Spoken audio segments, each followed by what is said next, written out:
Berg Gimel Halacha Hey of Shvisas Osor. Rambam writes, a person can take a wet rag, Erev Yom Kippurim, a rag rather from Erev Yom Kippur, and he can dip it in water. This is on the eve of Yom Kippur, and he makes it a bit dry.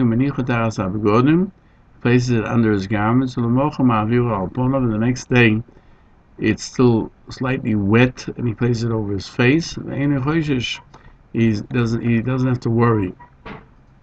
Let's see what the Peirush says over here. Even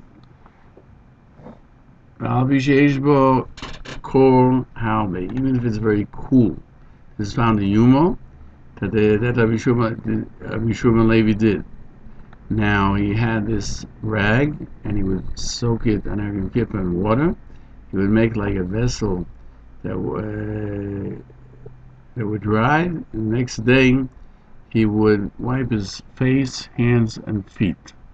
The reason why you have to cause it to squeeze out, it won't be wet enough to transfer water, as we learned earlier in the previous halacha. Another reason is because you might squeeze it on Yom Kippur, which is also forbidden, squeezing on Shabbos, because it's part of laundry. The Mordechai writes that this is a minhag without reason, because either if you do it for pleasure, that's forbidden, and if it's to wash your hands from dirt, you can do it with water.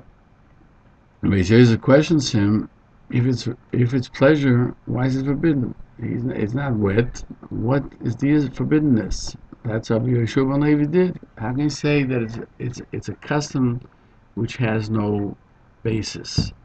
Now, Maimonides writes, like the Mordechai, that even if it's only to cool them off, the custom was to make it forbidden because maybe you'll squeeze it. The Darkei Moshe of the Ramah writes that even a squeezed out rag from Erev Yom Kippur, you don't have to worry about squeezing it. You can't do it. Maybe he'll make someone else to do it with a rag which is not squeezed out. Shulchan Aruch left this out regarding Erev Yom Kippur, and the Ramah wrote that it's forbidden to soak it by before day and make like to cool off on Yom Kippur, because we're fearful maybe you won't do it enough and it'll come to squeeze it. Shimon Levi knew the measure and he was able to do it. We now go to Perek Gimel Halacha Vav. Somebody is going on Yom Kippur to receive, in other words, to see the face of his master, his Rebbe, or his father, and let's see, or Pnei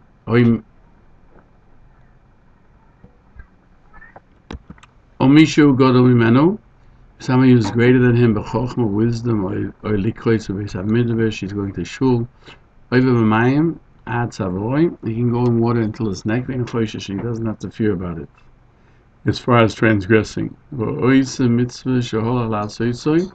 Is somebody who went through the rivers because he had to do a mitzvah, and he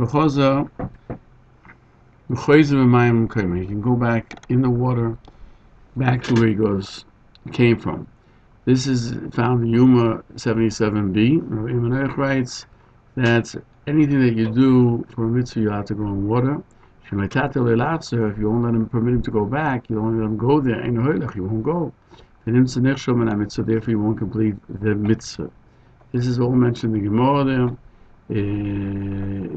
If a Talmud wants to go, if a master wants to go teach his Talmud, and there wasn't decided, the Rambam doesn't mention what's the reverse situation, and we're machmir that he cannot go.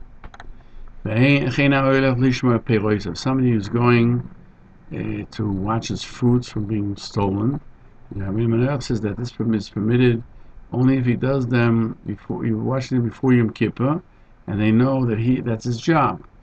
She can go through water until his neck and not be concerned. ובלבד שלא יוציאו ידיהם מתחת שולי מעליהם כדרך שעושים בחול. They should not take their hands out of their sleeves as they do in the weekdays, even those who go for the bar mitzvah. Why is this forbidden? Rabbi Menachem gives three reasons. According to the Rambam, is to pick up the edges of the begonim. It'll look like he's intending to go to bathe. They didn't have any clothing under the garment. Rashi Yuma explains you shouldn't place it on his elbow, because then he'll be carrying, like we find in the Gemara in Shabbos, that if you take out the talus which is folded on his shoulder, it's called chatos. You have a chatos. The Ritz Geis explains that you shall not come to the Isser of swimming. It's forbidden on Shabbos because of Mirabonon, as we find in Be'ah 36b, that one is not permitted to swim on water on Shabbos.